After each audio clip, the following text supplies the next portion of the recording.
உழவர் உறவுகள் அனைவருக்கும் முதற்கண் வணக்கம். வருகிற ஜூன் 22 முதல் தமிழ்நாடு முழுவதும் அனைத்து மாவட்டங்களிலும் மாண்புமிகு தமிழ்நாடு முதல்வர் சி ஜோசப் விஜய் அவர்கள் விவசாயிகளுக்கு அளித்த வாக்குறுதியான நான் ஆட்சிக்கு வந்தால் 5 ஏக்கர் கிலோகளுக்கு முழுமையாக கூட்டுறவு பயிர்களும் தள்ளுபடி செய்வேன், 5 ஏக்கருக்கு மேல இருந்தா 50% தள்ளுபடி செய்வேன் என்கிற வாக்குறுதி நிறைவேற்ற கோரி நிறைவேற்றும் வரை காலவரையற்ற உண்ணாவிரத போராட்டம். ஏன் இந்த போராட்டம்? எதற்காக இந்த போராட்டம்? என்னவெல்லாம் எதிர்கருத்து சொல்றாங்க, அதற்கு நாம் அதற்கு விளக்கம் என்ன என்பதை பத்தி தான் முழுமையாக இந்த கல்வியில் நம்ம பார்க்க போறோம். தயவு செஞ்சு எல்லாரும் முழுசா கேளு. ஏன் விவசாயிகள் கடனாளியாக? இனி விவசாயிகள் கடனாளியாகணும் தேவையா, விருப்பமா? ஒண்ணும் கிடையாது. நம்மளை கடனாளி ஆக்குவதே இந்த மத்திய அரசு மாநில அரசுகளும் தான். எப்படி சொல்றேன்னு கேளு. 150 வகையான உணவுப் பொருளை இவர்கள் நம்மளை உற்பத்தி செய்ய சொல்றாங்க. உரம் கொடுத்து, விதை கொடுத்து, மருந்து கொடுத்து, சொட்டு நீருக்கு பைப்பு கொடுத்து, மம்முட்டி கடப்பார் கூட கொடுக்குறாங்க, தார்பை கூட கொடுக்குறாங்க. இப்படி எல்லாத்தையும் கொடுத்து உற்பத்தி பண்ண சொல்லக்கூடிய இந்த அரசு உற்பத்தி பண்ணி சந்தைக்கு கொண்டு வந்தா அந்த 150 பொருள்ல 21 பொருளுக்கு தான் குறைந்தபட்ச ஆதார விலை நிர்ணயம் பண்ணியிருக்காங்க. அந்த 21 பொருள்ல பாத்தீங்கன்னா வெறும் 4 பொருள் தான் பாத்தீங்கன்னா ஒரு 20% அளவுக்கு கொள்முதல் இருக்கு. அதுல ஒண்ணு பாத்தீங்கன்னா நெல், ஒன்னும் கோதுமை, இன்னொன்னு கரும்பு, 2வது கொப்பரை தேங்காய். மீதி இருக்கிற எல்லா பொருளும் பாத்தீங்கன்னா ஒரு பேருக்கு 1 டன், 1.5 டன், 5 டன், 10 டன் கொள்முதல் பண்ணிட்டு விவசாயிகள் ஏமாத்துகிற வேலையை செஞ்சுட்டு இருக்கிறாங்க. சரி, இந்த குறைந்தபட்ச ஆதார விலை என்பது நம்மளுக்கு கட்டுப்படி ஆகிற விலையா அப்படின்னு கேட்டீங்கன்னா அதுதான் இல்லை. அதுதான் மிகப்பெரிய சோகம்.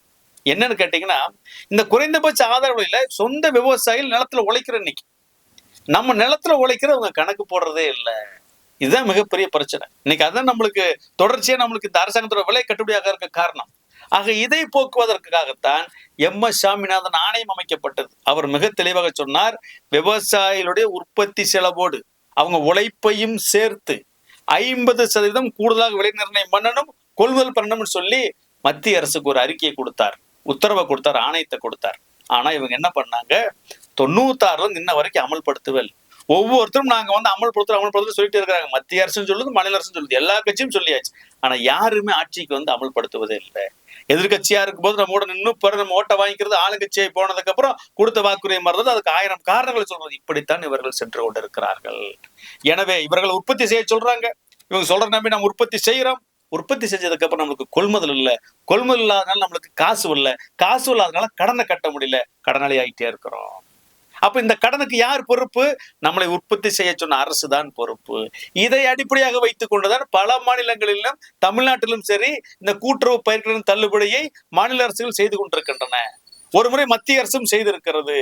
எனவே புதுசா விவசாயிகள் கடன் தள்ளுபடி பண்ணிட்டே இருக்கிறீங்களா அப்படின்னு கேட்கறதுல நியாயம் இல்லை.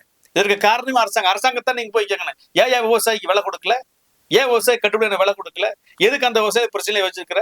எதுக்கு வாக்குறுதி கொடுத்து ஏமாத்துன்னு சொல்லி யாராவது கேட்டிருக்காங்களா? கேட்கவே இல்லையே. ஆக விவசாயியுடைய கடனுக்கு முழு பொறுப்பு விலை கொடுக்காத, கொள்முதல் செய்யாத அரசுகள் தான் காரணம். இந்த கடன் தள்ளுபடிக்கான இந்த கோரிக்கையை நம்ம தமிழக விவசாயிகள் பாதுகாப்பு சங்கம் எப்பொழுது சரி நான் சொல்றேன் கேட்டுப்பாரு. 2023 30 நாள் காத்திருப்பு போராட்டம் 18 மாவட்டங்கள் நடந்தது. சென்னை போய் ஒரு 800 பேர் தலைமைச் செயலகத்துக்கு பேரடைவோட கைது செய்யப்பட்டு விடுதலை செய்யப்பட்டோம். டிசம்பர் 28 2025 ஈரோடு மாவட்ட விஜயமங்கலத்தில் 50,000 விவசாயிகளை கூட்டி கடன் விடுதலை மாநாடு நடத்தினோம். மாநாடு நடத்தினதுக்கு அப்புறம் அந்த கடனை தள்ளுபடி செய்யாத திமுகவை புறக்கணிச்சு சொல்லி வலுவ பிரச்சாரத்தை பண்ணணும். பிரச்சாரத்தை பண்ணுவதாக திமுக தோற்கடிக்கப்பட்டது. தாவேக விவசாயிகள் பெருவாரியாக ஆதரவு கொடுத்து வாக்களித்து ஆட்சி கொண்டு வந்தாங்க.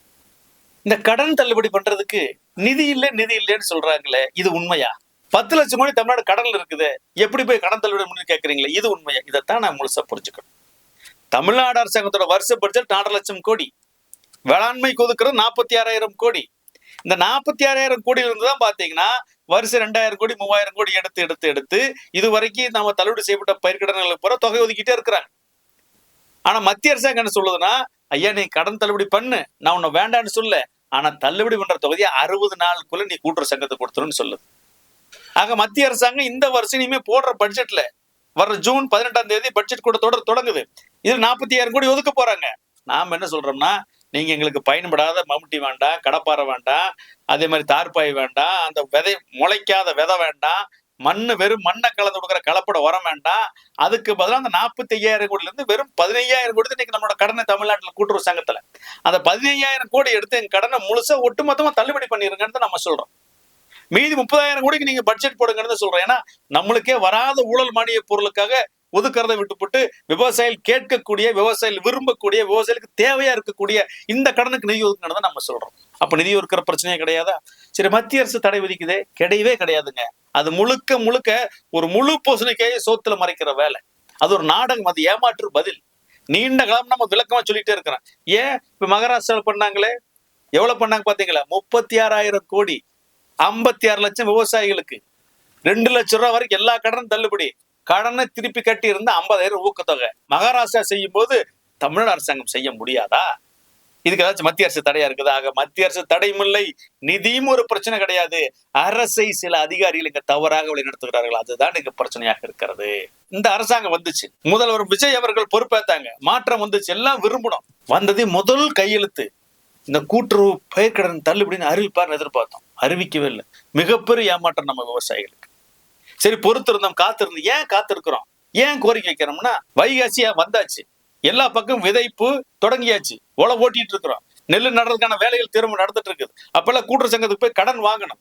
எல்லா கடனும் பாத்தீங்கன்னா கடன் காலம் முடியுது, அந்த கடனை கட்டாட்டி அபராத வட்டி வந்துடும். கூட்டுறவு சங்கத்துல போன் பண்ணி கடனை கட்டுங்க கட்டுங்க நெருக்கடி கொடுக்குறாங்க.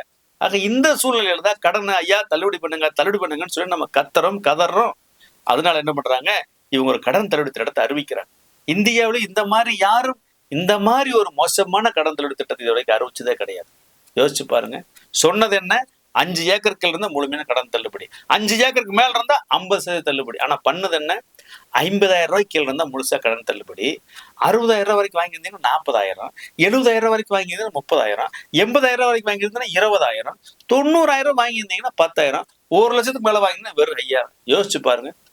1 லட்ச ரூபாய் கடனை கட்டுற விவசாயிக்கு 5,000 ரூபாய் கட்ட முடியாதா? யோசிச்சு பாருங்க. ஆக ஒட்டுமொத்தமாக ஒரு விவசாயிகளுக்கு பயன்பெறாத ஒரு மோசமான கடன் தள்ளுபடி முறையை முதல்வருக்கு உருவாக்கி கொடுத்து அறிவிக்க வச்சிருக்காங்க. இந்த அதிகாரிகள் எவ்வளவு மோசமா இருப்பாங்கன்னு யோசிச்சு பாருங்க. ஆக இதை கண்டிச்சு தயவு செஞ்சு இதை ரத்து பண்ணுங்க, மறாய்வு பண்ணுங்க, விவசாயிகளுக்கு சொன்ன வாக்கு நிறைவேற்றுங்கன்னு சொல்லி எல்லா அரசியல் கட்சியிலும் அறிக்கை கொடுத்தாங்க. எல்லா விவசாய சங்கங்களும் கோரிக்கை வச்சோம், எல்லா விவசாய சங்கங்களும் போராட்டம் பண்ணாங்க. ஆனா நம்ம தமிழக விவசாய பாதுகாப்பு சங்கத்தின் சார்பில் 30க்கும் மேற்பட்ட மாவட்டங்களில் கடந்த ஜூன் 1ஆம் தேதி ஒரு மிகப்பெரிய ஒரு கவனஈர்ப்பு ஆர்ப்பாட்டத்தை நடத்தினோம். விவசாயிகள் பெருந்திரளாக கலந்து கொண்டார்கள், மறுபரிசீலனை செய்யறதா சொன்னாங்க. ஆனா எந்த மறுபரிசீலனையுமே வரவே இல்லையே, எந்த முன்னேற்றமே தலைமைச் செயலகத்தில் இல்லையே. எந்த முன்னேற்றமும் இல்லாத காரணத்தால, இங்க கூட்டுறவு சங்கங்கள் நமக்கு நெருக்கடிகள் அதிகமாயிட்டு இருக்கிறதால, அபராத வட்டியில் அதிகரிச்சுட்டு இருக்கிற காரணத்தால வேறு வழியின்றி நாம மீண்டும் போராட வேண்டிய சூழ்நிலைக்கு தள்ளப்பட்டுள்ளோம். இந்த அரசு தள்ளி இருக்கிறது, வாக்குறுதி நிறைவேற்றதால் நாம் இந்த சூழ்நிலைக்கு தவிர வேறு வழி கிடையாது என்கிற சூழ்நிலை இன்னைக்கு நம்ம உருவாயிருக்கு. எனவேதான் வருகிற ஜூன் 22ஆம் தேதியிலிருந்து கோரிக்கை நிறைவேறும் வரை அமைதியான வழியில, அறவழியில நாம காலவற்ற உண்ணாவிரத போராட்டத்தையும் தொடர் காத்திருப்பு போராட்டத்தையும் ஒரு மாவட்டத்துக்கு ஒரு இடத்துல நம்ம நடத்த போறோம். இந்த போராட்டம் என்பது பொதுமக்களுக்கு தொந்தரவு இல்லாம அரசுக்கு தொந்தரவு, நம்ம சொந்த நிலத்தில் நடக்க போகுது என்பதுதான் மிக மிக முக்கியமான விஷயம்.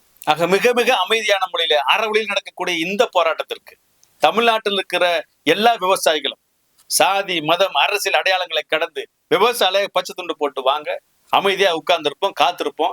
கண்டிப்பா முதல்வர் நம்ம கடனை தள்ளுபடி செய்வார். அது வரைக்கும் நம்ம போராட்டம் அமைதியான வழியில் தொடரட்டும் என்பதை தெரிவித்துக் கொண்டு இந்த போராட்டத்திற்கு அனைத்து விவசாய சங்கங்களும் ஒருங்கிணைந்து மாவட்ட வாரியாக ஒரு போராட்ட குழுவை உருவாக்கி அனைவரும் இணைந்து மிகச்சிறப்பாக கோரிக்கை நிறைவேறும் வரை அரசியல் கலப்பு இல்லாமல் இந்த போராட்டத்தை மிகச்சிறப்பாக நடத்த வேண்டும் என தமிழக விவசாயிகள் பாதுகாப்பு சங்கத்தின் சார்பில், தமிழ்நாட்டில் இருக்கிற கூட்டுறவு பயிர்க்கடன் தள்ளுபடி திட்டத்தால் பாதிக்கப்பட்ட விவசாயிகளின் சார்பில், அனைத்து விவசாய சங்கங்களின் சார்பில் உங்களிடம் நாங்கள் வேண்டி விரும்பி கேட்டுக்கொள்கிறோம்.